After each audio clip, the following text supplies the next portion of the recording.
மக்கள் தொகை அடிப்படையிலான மறுசீரமைப்பு என்பது தமிழ்நாட்டிற்கு மட்டுமல்ல, ஆந்திரா, கர்நாடகா, கேரளா, பஞ்சாப், ஒடிசா, மேற்கு வங்கம், ஹிமாச்சல், உத்தரகண்ட், வடகிழக்கு மாநிலங்களும் பலத்த சேதத்தை ஏற்படுத்த வல்லது என்பதை உணர்ந்து அனைத்து கட்சி கூட்டத்திற்கு ஏற்பாடு செய்திருக்கும் மாண்புமிகு தமிழ்நாடு முதல்வர் திரு மு.க. ஸ்டாலின் அவர்களுக்கும் தமிழ்நாட்டின் பிற கட்சிகளையும் நான் மனதார பாராட்டுகிறேன்.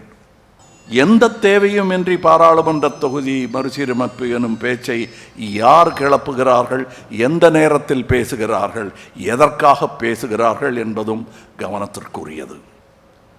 மாநிலங்கள் உரிமைகளில் தலையிடுவதும், வருடாந்திர பட்ஜெட்டில் தேர்தல் வரவிருக்கும் மாநிலங்களுக்கு மட்டுமே அதிக நிதி ஒதுக்குவதும், தமிழ்நாட்டிற்கான நியாயமான நிதி பகிர்வை மறுப்பதும், பேரிடர் காலங்களில் நமது கூக்குரலுக்கு செவி சாய்க்காததும், மும்மொழி கொள்கை எனும் பெயரில் ஹிந்தியை திணிப்பதும், எம் பேச்சை கேட்டால்தான் நிதி தருவேன் எனும் மிரட்டுவதும் ஒரு ஒன்றிய அரசின் செயலாக தெரியவில்லை.